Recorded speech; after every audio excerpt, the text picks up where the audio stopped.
Hi, brothers and sisters. This is the 4th video of our pagsasanay. Sana po ay magtiyaga kayong makinig.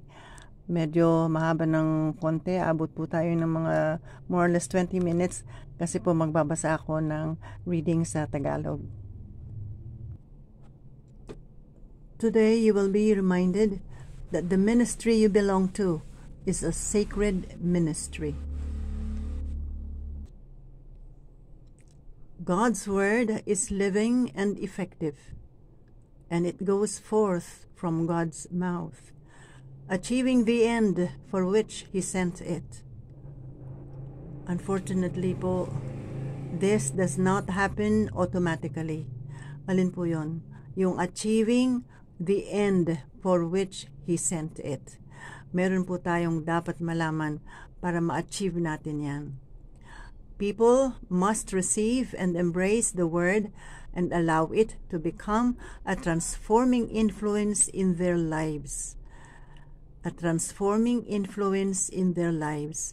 Before they can do that, lectors must help them to hear it. Lectors must help them to hear it. So, tanungin po natin ang ating sarili. Pagkatapos nating magbasa sa harapan, narinig at naintindihan ba ng mga tao ang sinabi natin? Naiparating ba natin sa mga tao ang tunay na mensahe ng Diyos? Gumamit ba tayo ng mga tools or techniques, mga elements necessary for an effective proclamation? Basahin po natin ito. Reading is a form of interpretation. The same words spoken by two lectors will not be heard in exactly the same way. Dahil po sa paggamit nitong mga tools or mga elements na dapat nating i-consider. Number 1 po ay, please take note again, reading is a form of interpretation. Isa pong pagpapaliwanag, paglalahad ng mensahe ng maliwanag. Ano po ang kailangan? Number 1, pacing. Kailangan po merong pagbagal o pagbilis sa ating mga binabasa. Word stress. Yung pagtaas ng boses sa mga halagang salita. Naitaas ba po natin ang ating boses para ipakita kung alin yung mga mahalagang salita. Pauses. Huminto ba tayo sa dapat paghintuan? Paghinto sandali sa mga commas at mas mahabang paghinto sa periods at semicolon and colons. Volume. Paglakas o paghina ng ating boses o pantay-bantay ba ang ating boses. Tone color. Paglalahad o pag-express ng tamang emotion. Naiparating po kaya natin ang tamang emotion nung nagsasalita, nung author o yung nagsasalita? Dahil representative lang tayo po nung nagsasalita. Intensity. Ito po yung tindi o sidhi, degree ng emotion. So, kailangan po nating maintindihan ang ating binabasa upang mabigyan natin ng tamang expression. Bawat passage po na binabasa natin ay merong elements that make the passage beautiful. Yan po yung aesthetic dimensions. Kailangan gumamit ng rhythm. Ito po yung movement with a regular repetition of a beat, accent, and rise and fall. Kasi ang English po ay merong music. So, merong, yun po yung rhythm, beat, accent, rise and fall. Kailangan po natin gamitin para hindi maging monotonous ang ating pagbasa. Suspense, yung kailangan ipakita natin na merong pag-aalinlangan o uncertainty, may pagkabalisa o pananabik o kapanabikan. Kailangan marinig nila yon. Picturesque language. Meron tayong mga binabasa na abounding in beauty. Lalo na pagka yung tungkol sa creation. Tungkol doon sa Ancient One at saka yung lumabas si Ancient One at saka yung Son of Man. Like one, Son of Man. Okay. Abounding in beauty, maringal, kaakit-akit, parang larawan. Imagery, figurative expression or description in speech and writing. Ito po ay matalinhagang paglalarawan. Pwedeng guni-guni or picture formed by the mind. All these add to the pleasure we take in fine literature. As lectors, we must help our assemblies experience the beauty of the fine literature we call Scripture. So maganda po ang Scripture, maganda po ang binabasa natin sa Scripture. Kailangan din po mag-acquire tayo ng intellectual and theological content by reading the Scripture.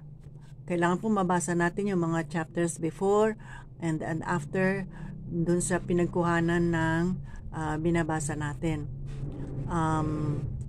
Sa videos ko, merong pong konti akong background, hindi po pwedeng habaan kasi maiinip kayo.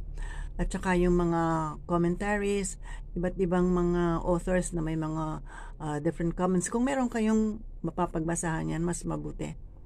Next po, search the text for the emotion the author is expressing. So nasabi ko na yun kanina, kailangan po ma-express natin yung tunay na emotion ng author. Look for aesthetic devices which the author employs. Ito po yung katulad ng repetition, simile, metaphor, irony. These are mga figures of speech na kailangan i-employ para magkaroon ng variety o ng tamang expression yung ating binabasa. Ito po, ang build ay increasing vocal intensity as you speak a certain word or sentence. Pwedeng palakasin ang boses, pwedeng pahinain, pwedeng mabilis, o pwedeng mabagal. The point is to show more intensity of feeling, greater urgency or concern. Tingnan niyo po to. Lack of intensity is one of the great sins of proclamation. So marami po palang kasalanan sa pagpo-proclaim at pag-aaralan po natin yan. Ang lack of intensity ay isa lamang, one of the great sins in proclamation or of proclamation. And lastly po ay yung stress. Nabanggit ko na kanina rin that some words are more important than others. Yung mas importante, yun po ang binibigyan ng diin, doon po tumataas ang ating boses. Wala naman po kayong masyadong gagawin dito kasi kung if you intently watch and listen to my videos, ay ginagamitan ko na po yan itong mga binasa natin. All you have to do is to follow, to practice. Katulad po yung mga poses. Meron na akong nakalagay doon na slashes. 1 slash means a short pause. 2 slashes mean a longer pause. So pag-stress ng mga importanteng words, di nyo na problema kasi may underline na po yung lugar na dapat nyong, o yung word na dapat nyong itaas. Paano ba yung pagtaas? Yung mas mataas ang normal tone ninyo. So kailangan taas na para magkaroon po ng variety. Kailangan po yung variety para hindi po nakakaantok na makinig. Yan. Ito pong sa ating babasahin sa linggo ay tingnan natin, pag-aralan natin kung ano yung mga in-employ. Kasi hindi naman po lahat nung binasa natin ng mga techniques or tools or elements ay nasa isang passage. Depende lang po doon sa passage. kung ano lang po yung kailangan na para maging tama yung ating paglalahad ng ating binabasa. So, dito nga po ay kailangan magbasahin ninyo ng from memory. Kailangan ay huwag nyo nang basahin ito. And speak loud, project your voice. A reading from the book of the prophet Ezekiel. Hindi po yan ang normal ninyo. Itinaas po ninyo. Tinataas natin. Ito mataas din ng konti. Thus says the Lord. Kasi ito ay inyong word as a narrator. Tapos, itong sa mga susunod na ito ay salita ng Diyos. Paano po kaya nagsalita ang Diyos? Paano niya kaya niya sinabi to? So, dito mag-i-employ tayo ng bukod sa rhythm, ay mag-i-extend tayo. Gagamitin natin yung enunciation, yung tamang pagbigkas ng mga salita.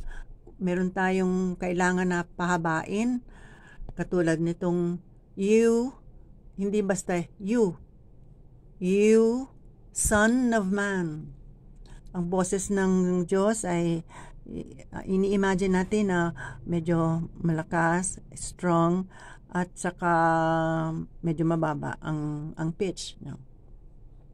I have appointed watchman for the house of Israel. When you hear me say anything, yan, itinaas po natin sa anything.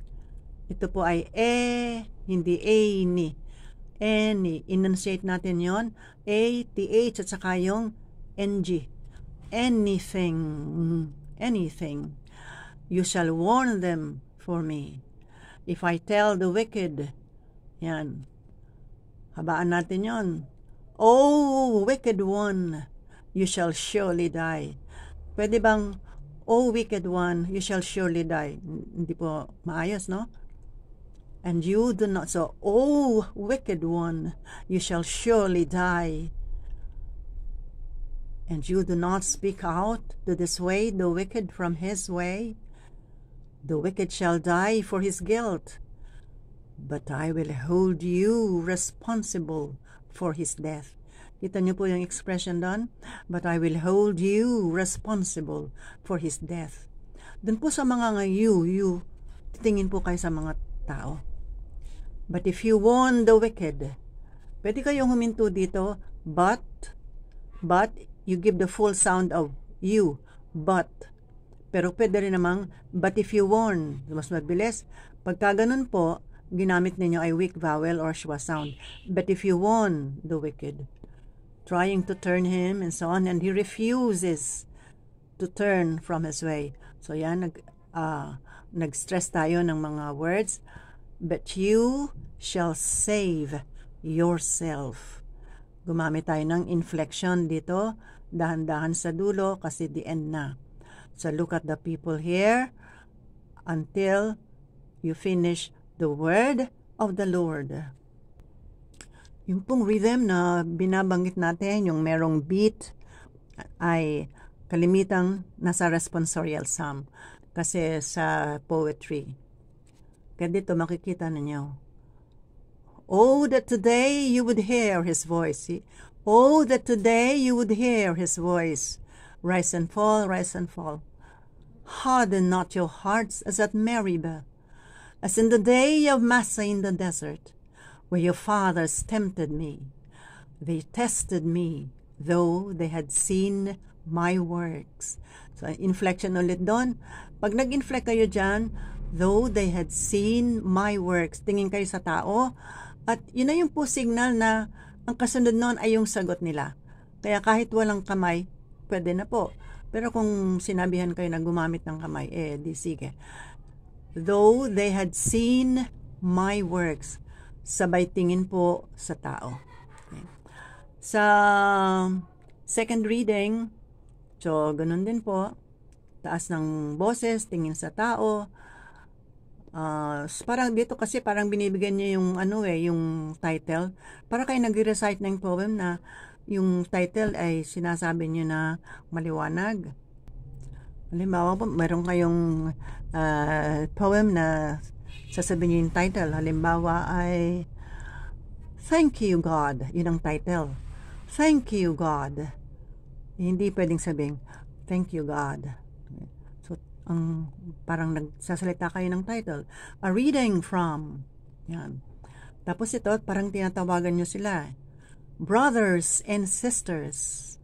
Tingin sa kanila. Tinatawagan nyo sila eh. Okay? So again, hahabaan natin dito. Owe nothing to anyone. Anyone. Nothing. Pwede naman sabihin, owe nothing to anyone. Pero wala pong dating, walang expression. Hindi maganda. Owe nothing. Habaan din ng konti yun eh. Owe nothing to anyone except to love one another. For the one who loves one another, for the one who loves another has fulfilled the law. So ito, binilis natin ng konti. For the one who loves another. Dito sabi natin, owe nothing to anyone. Another paragraph, binago natin ang boses. The commandments. You shall not commit adultery. Ang sabi sa commentary, take your time here. Ibig sabihin, go slow. You shall not commit adultery.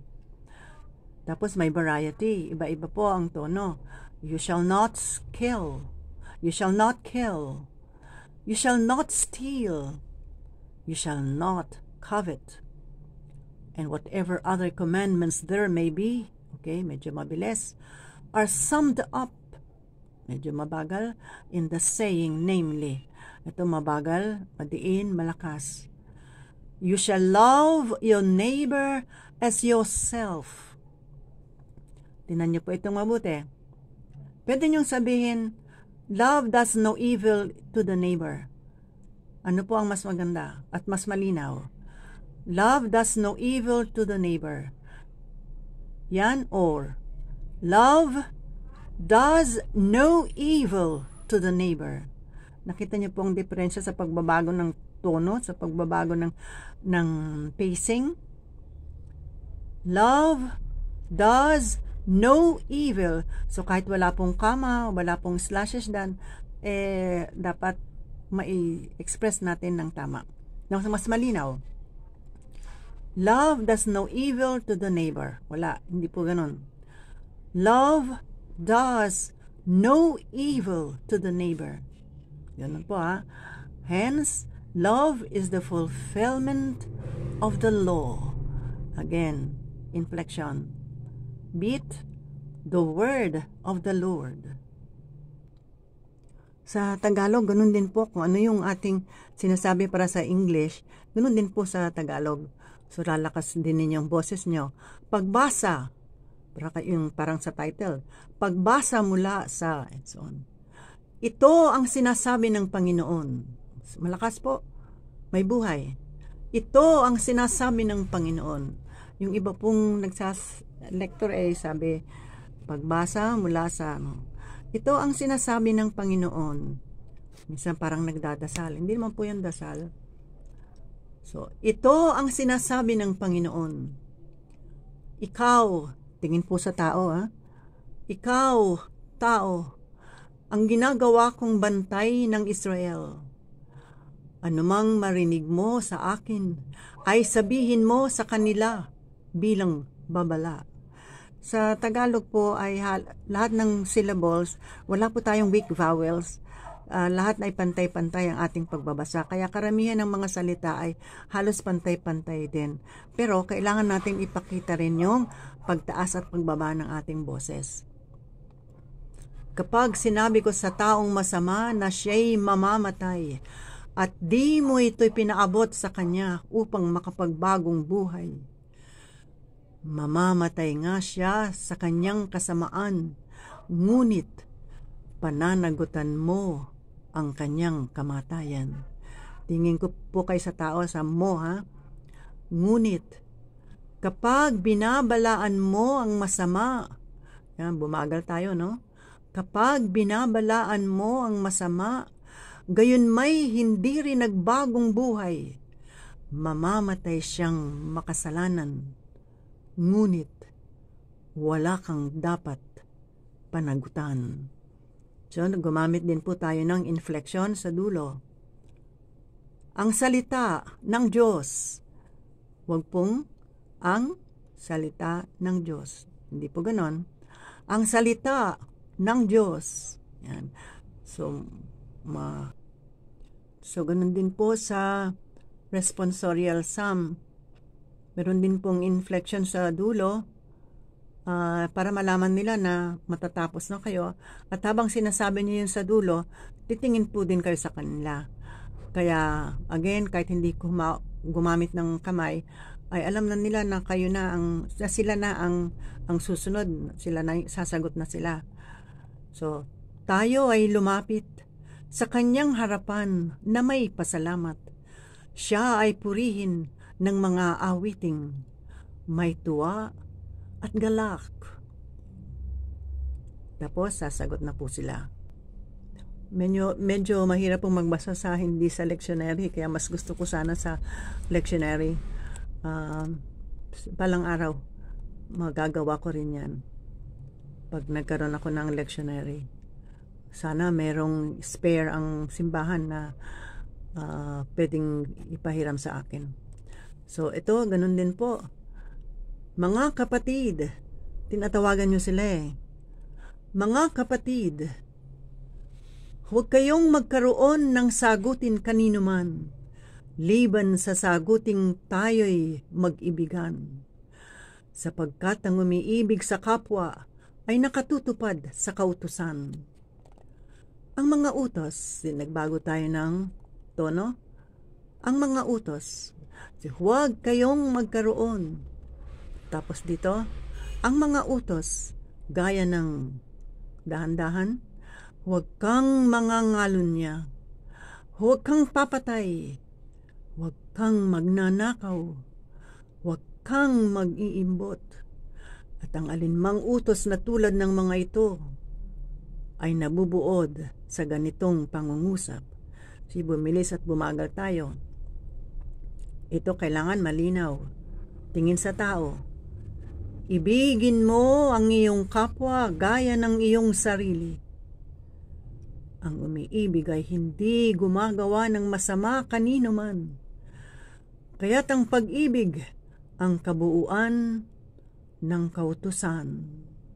Yung reflection ulit. Ang salita ng Diyos. Ayan po, hanggang dito na lamang po, pero medyo napahaba tayo ngayon. Pero okay lang, 'di ba? Para kay Lord. Sa mga susunod magkakaroon po ulit tayo ng marami po pong topic na didiscussing, at saka tutuloy natin yung mga mispronounced words, commonly mispronounced words, at magkakaroon din tayo ng pagsasanay sa pag-produce ng sounds, yung katulad ng pag-produce nung schwa sound, yung strong vowel at saka yung weak vowel, tsaka yung mga consonant, etc. Kung gusto nyo po na magkaroon tayo ng ganoong pag-aaral, kasama po ang enunciation dun sa pronunciation, ay sabihin nyo lang po sa comment section. Kung meron pong kahit 10 lang na magsabi na gusto nyong matuto ng how to produce, especially the vowel sounds and even the consonant sounds, ay sabihin nyo po. At gagawa ko ng paraan na to make that sooner. Okay po. O sige po, hanggang doon na lang. Salamat po ulit sa inyong panahon. God bless you all.